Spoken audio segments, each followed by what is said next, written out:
ଆସିଲା ସୁଭଦ୍ରା ଯୋଜନାର ଏସ୍ଓପି ଯଥା ନିୟମାବଳୀ। ଏସ୍ଓପି ଅନୁସାରେ 21ରୁ 60 ବର୍ଷ ମହିଳାଙ୍କୁ ମିଳିବ ସୁଭଦ୍ରା ଯୋଜନାର ଆର୍ଥିକ ରାଶି। ସୁଭଦ୍ରା ଯୋଜନାରେ ବର୍ଷକୁ 10,000 ଟଙ୍କା 2 କିସ୍ତି ଯଥା 8 ମାର୍ଚ୍ଚ ମହିଳା ଦିବସ ଓ ରାକ୍ଷୀ ପୂର୍ଣ୍ଣିମାରେ 5,000 ହୋଇ 5 ବର୍ଷ ପର୍ଯ୍ୟନ୍ତ ମିଳିବ। ସମ୍ପୂର୍ଣ୍ଣ 50,000 ଟଙ୍କା ମିଳିବ।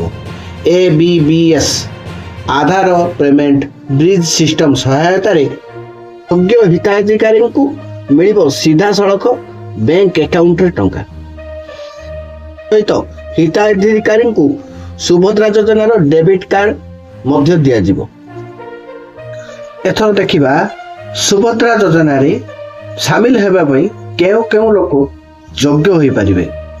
ସୁଭଦ୍ରା ଯୋଜନାରେ ସାମିଲ ହେବା ପାଇଁ ପ୍ରଥମତଃ ମହିଳାଙ୍କୁ 26ରୁ 60 ବର୍ଷ ମଧ୍ୟରେ ବୟସ ହୋଇଥିବା ଦରକାର ଓ ଏହା ସରକାର ସ୍ପଷ୍ଟ କରିଛନ୍ତି ଯେ କୌଣସି ମହିଳା ବାର୍ଷିକ 18,000 ଟଙ୍କାରୁ ଅଧିକ ସରକାରୀ ସହାୟତା ଯଦିଓ ପାଉଛନ୍ତି ସେଇମାନେ ମଧ୍ୟ ସୁଭଦ୍ରା ଯୋଜନା ପାଇଁ ଉପଯୁକ୍ତ ହୋଇପାରିବେ ନାହିଁ। ତା ସହ ସରକାରୀ ଚାକିରିଆ କିମ୍ବା କୌଣସି ଉଚ୍ଚପଦସ୍ଥ କର୍ମଚାରୀ ଯେଉଁମାନଙ୍କର ଆର୍ଥିକ ସ୍ଥିତି ସ୍ୱଚ୍ଛଳ ସେଇମାନେ ମଧ୍ୟ ଏହି ସୁବିଧାର ଲାଭ ଉଠାଇ ପାରିବେ ନାହିଁ।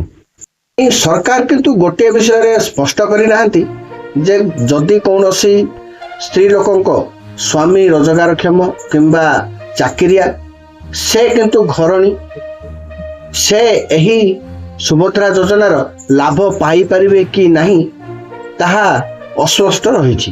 ସ୍ୱୟଂ ସହାୟକ ଗୋଷ୍ଠୀ ସଦସ୍ୟ ଯେଉଁମାନଙ୍କର ଅଧିକାଂଶ ଟ୍ରାଞ୍ଜାକ୍ସନ୍ ଖୁଚୁରା ବ୍ୟବସାୟ ହିସାବରେ ହୋଇଥାଏ ଅଥବା ସେମାନଙ୍କର ଉପରିସ୍ଥ କିଛି ଅଧିକାରୀ ଥାନ୍ତି ଯେଉଁମାନେ କି ଏହିସବୁ ଟ୍ରାଞ୍ଜାକ୍ସନ୍ କରିଥାନ୍ତି ସେମାନେ ଏହି ସୁଭଦ୍ରା ଯୋଜନାରେ ହିତାଧିକାରୀ ଭାବେ ଯୋଗ୍ୟ ହୋଇପାରିବେ କି ନାହିଁ ତାହା ମଧ୍ୟ ସରକାର ଅସ୍ପଷ୍ଟ ରଖିଛନ୍ତି।